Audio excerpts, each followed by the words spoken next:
오늘 선포하는 말씀의 제목은 복음의 능력입니다. 오늘 본문에는 은혜와 지혜가 충만한 스데반 집사가 나옵니다. 주여. 그 누구도 스데반과의 전쟁에서 이길 수 없었습니다. 스데반은 지혜와 성령으로 말했기 때문에 결국 유대인들은 사람들을 매수하여 선동하여서 스데반을 공의 앞에 서게 됩니다. 오늘 선포되는 말씀 속에서 하나님께서 주시는 언약을 굳게 붙잡으시고 이번 한 주도 응답받으시기를 주님의 이름으로 축복합니다. 아멘. 본론입니다. 첫 번째, 능력과 표적입니다. 하나님의 말씀입니다. 사도행전 6장 8절입니다. 우리 한 절의 말씀 함께 읽겠습니다. 스데반이 은혜와 권능이 충만하여 큰 기사와 표적을 민간에 행하니. 아멘. 스데반은 7 집사 중에서 한 사람이었습니다. 그는 처음부터 사도도 아니었고 설교자로 부름받은 것도 아니었습니다. 그는 과부들의 식탁을 돌보는 사람이었습니다. 그러나 오늘 본문은 그를 단지 집사가 아니라 은혜와 권능이 충만한 사람으로 소개합니다. 스데반이 은혜와 권능이 충만하였다. 할렐루야. 아멘. 여기서 우리는 중요한 진리를 발견합니다. 복음의 능력은 직분이나 지위에 묶여있지 않다라는 사실입니다. 주여. 평신도, 집사, 장로, 또 목사, 복음의 능력은 이와 같은 직분, 지위에 묶여있지 않다라는 거예요. 스데반은 사도가 아니었지만 그가 붙든 복음은 사도들이 행하던 것과 동일한 기사와 표적을 낳았던 것입니다. 복음의 능력은 그것을 받아들이는 사람의 직분이 아니라 그 복음 자체에서 나오는 것입니다. 믿으시기를 주님의 이름으로 축복합니다. 아멘. 그 복음 자체의 본질에서 나오는 거예요. 주여. 은혜라는 말이 있습니다. 헬라어로 카리스예요. 이것은 하나님께서 예수 그리스도를 통해서 주신 구원의 은총입니다. 스데반은 자신이 죄인이며 오직 그리스도의 십자가와 부활을 통해서 하나님의 자녀가 되었다라는 사실을 누구보다도 깊이 알고 있었던 것입니다. 이 카리스, 은혜에 대한 확신이 누구보다도 깊었고요. 누구보다도 마음속에 가득했습니다. 주여. 그리고 권능은요, 헬라어로 두나미스입니다. 성령의 역사로 나타나는 하나님의 힘입니다. 할렐루야. 아멘. 성령의 역사로 나타나는 하나님의 능력이 권능, 두나미스입니다. 은혜를 받은 사람 안에서 성령께서 일하실 때에 그 사람을 통해 하나님의 능력이 흘러 나오는 것입니다. 아멘. 스데반이 이 은혜, 카리스, 이 권능, 두나미스가 충만하여서 그 기사와 표적을 인간에게 행했다. 스데반이 행한 그 기사와 표적은 스데반 개인의 능력이 아니라 그 안에서 일하시는 성령님의 능력이었습니다. 우리는 종종 이런 질문을 합니다. 왜 나는 기사와 표적을 경험하지 못하는가? 왜 내 삶 속에는 기적이 일어나지 않는가? 그것을 묻기에 먼저 나 자신에게 질문해 봐야 될 것은 나는 지금 하나님의 은혜로 충만한가? 지금 나는 스데반만큼 깊이 있는 예수 그리스도 복음의 확신을 갖고 있는가? 주여. 능력이라는 것은 은혜의 열매입니다. 내가 얼마나 복음의 은혜 그것을 깊이 알고 있느냐? 내가 죄인임에도 그리스도 안에서 용납 받았다는 사실을 나는 얼마나 확신하고 있는가? 매주 예배를 드리는데 이 드리는 예배가 나에게는 참 하나님과의 만남과 교제와 감동이 있는 예배입니까? 아니면 그냥 종교적이고 형식적인 시간 낭비가 되고 있는가? 여기서 달라지는 거예요.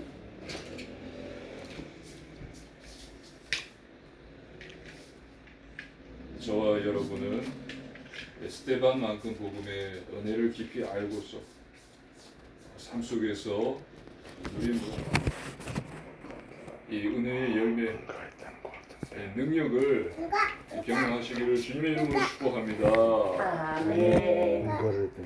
스데반의 기사와 표적은요, 단순한 기적이 아니었습니다.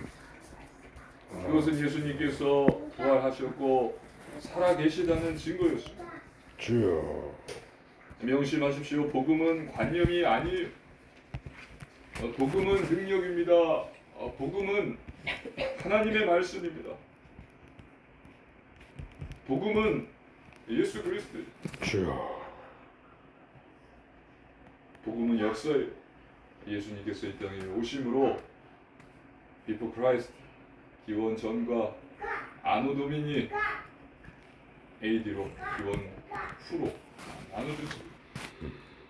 그리고 예수님께서는 다시 죽으시고 부활하시고 승천하실 것입니다. 복음은 관념이 아니라 능력입니다. 하나님의 말씀입니다. 로마서 1장 16절입니다. 우리 한 절의 말씀 함께 읽겠습니다. 내가 복음을 부끄러워하지 아니하노니 이 복음은 모든 믿는 자에게 구원을 주시는 하나님의 능력이 됨이라. 먼저는 유대인에게요 그리고 헬라인에게로다. 아멘. 스데반의 8절은 그것이 관념이 아니라 실제임을 우리에게 보여주고 있습니다.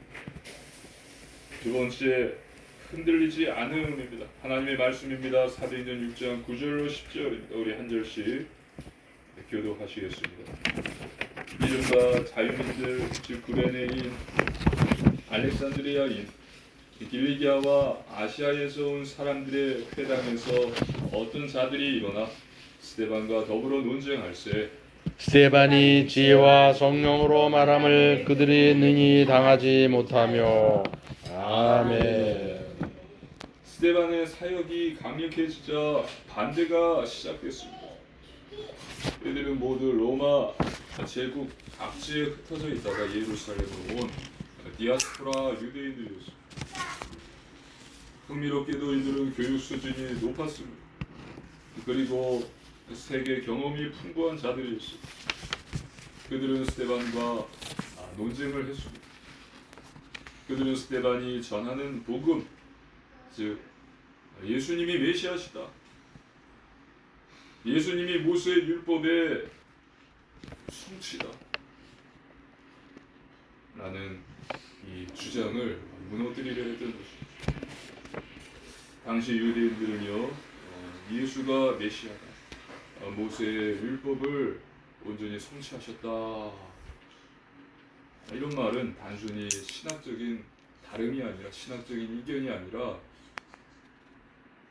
신성 모독과 배교처럼 들렸을 것입니다. 그러나 그들은 어떻게 합니까? 스데반의 말을 능히 당하지 못했습니다. 10절을 보면은 그들이 능히 당하지 못하여 스데반을 감당하지 못했어요. 이기질 못했어요. 그 이유는 스데반이 지혜와 성령으로 말했기 때문입니다. 할렐루야. 아멘. 은혜와 권능이 충만했던 스데반이 지혜와 성령으로 말했기 때문에 당해낼 수가 없었어요.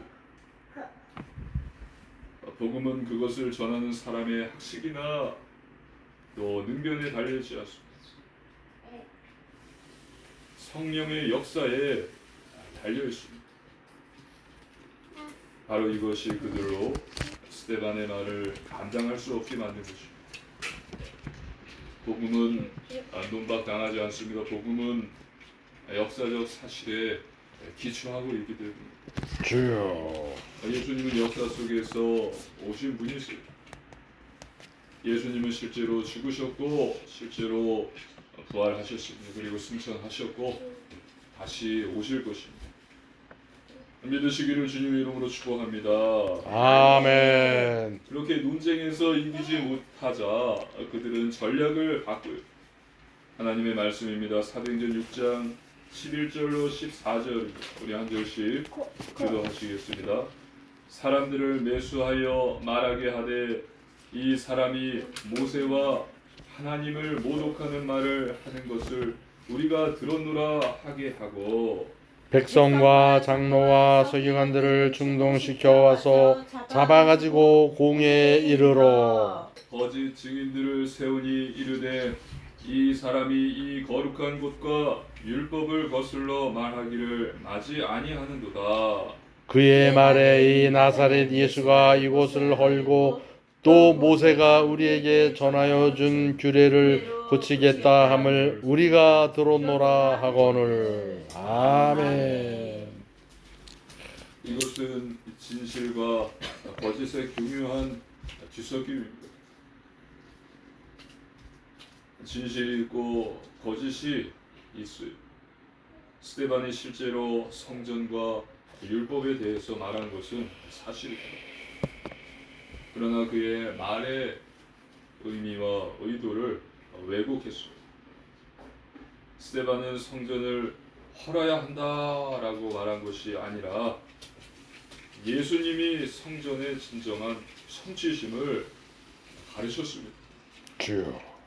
그리고 율법을 폐지해야 한다라는 것이 아니라 율법이 우리를 그리스도께로 인도하는 몽학 선생이었음을 설명을 했을 것입니다.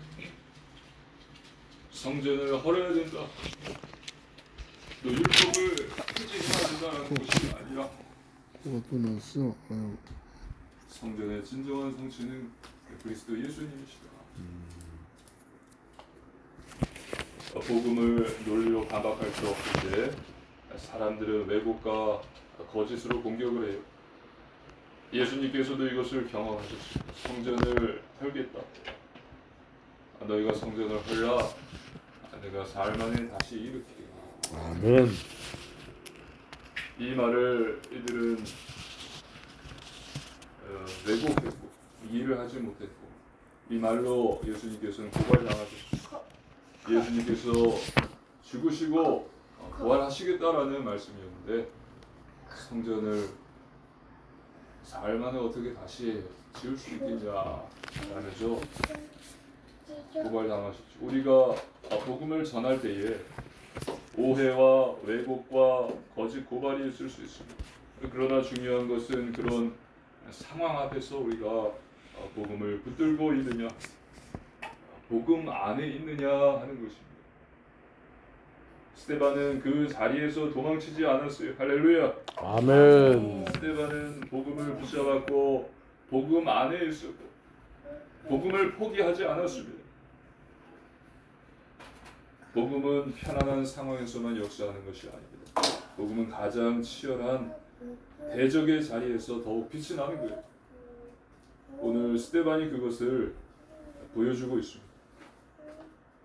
세 번째, 천사의 얼굴입니다. 하나님의 말씀입니다. 사도행전 6장 15절입니다. 한 절의 말씀 함께 읽겠습니다. 공회 중에 앉은 사람들이 다 스데반을 주목하여 보니 그 얼굴이 천사의 얼굴과 같더라. 아멘. 스데반은 지금 사내들인 공회 앞에 서 있습니다. 거짓 증인들이 그를 고발했고 최고 권력자들이 그를 심판하기 위해서 모여 있습니다. 이것은 그의 목숨이 달린 자리였습니다. 보통 사람이라면 공포에 떨거나 분노로 흥분하거나 억울해하거나 슬픔에 무너졌을 것입니다. 그러나 공예 사람들이 스데반을 주목하여 봤습니다. 그랬더니 스데반의 얼굴이 천사의 얼굴과 같았다라고 성경은 말하고 있습니다. 공회 중에 앉은 사람들이 다 스데반을 주목하여 보니 그 얼굴이 천사의 얼굴과 같더라. 빛이 났다는 것입니다. 주여. 두려움이 없었다는 것입니다. 스데반 안에 평안이 가득했다는 거예요. 천사의 얼굴은 하나님의 임재를 상징하는, 하나님의 임재를 반영하는 얼굴입니다. 출애굽기 34장을 보면 모세가 시내산에서 하나님을 뵙고 여호와 하나님을 뵙고 내려올 때에 그 얼굴에 빛이 났던 것처럼 지금 스데반의 얼굴도 천사의 얼굴과 같았던 것입니다. 하나님과 함께 있는 사람이 드러난 것입니다. 스데반의 그 얼굴을 만든 것은 세 가지입니다. 첫째, 복음에 대한 확신을 스데반은 그 누구보다도 깊게 갖고 있었습니다. 누리고 있었습니다. 둘째, 부활의 소망입니다. 스데반은 죽음 너머를 보고 있었습니다. 뒤에 나오겠지만 스데반이 돌에 맞아 죽는 순간 하늘이 열리고 예수님이 하나님 우편에 서 계신 것을 보게 됩니다. 이처럼 부활의 소망이 있는 자는 얼굴이 다릅니다. 이 세상의 전부가 아님을 아는 사람의 얼굴은 다릅니다. 셋째, 정체성입니다. 스데반은 자신이 누구인지를 알고 있었습니다. 길을 잃어버린 양이었지만 주 예수 그리스도를 믿음으로 하나님의 은혜, 구원의 은총으로 말미암아 나는 이제 하나님의 자녀가 되었다라는 정체성이 확실했던 것입니다. 할렐루야. 아멘. 나는 바로 하나님의 자녀다. 그래서 공회가 나를 뭐라고 설명을 하든 어떻게 정의하든 거짓 증인들이 나를 어떻게 묘사하든 스데반에게는 상관없었어요. 그의 정체성은 오직 복음이 말하는 곳에 있었습니다. 나는 하나님의 자녀다. 너는 내 것이야. 할렐루야. 아멘. 복음에 대한 확신, 부활의 소망, 정체성, 저 여러분에게도 있기를 주님의 이름으로 축복합니다. 아멘. 그렇다면 오늘 본문은 우리에게 묻습니다. 우리의 얼굴은 무엇을 반영하고 있습니까? 우리는 직장에서 억울한 상황을 만났을 때에 어떤 얼굴을 합니까? 관계 속에서 오해와 거짓 소문의 피해자가 되었을 때에 어떤 얼굴을 합니까? 인생의 크고 작은 공의 앞에 서게 될 때에 우리의 얼굴은 어떻습니까? 스데반의 얼굴은 그가 특별히 침착한 사람이고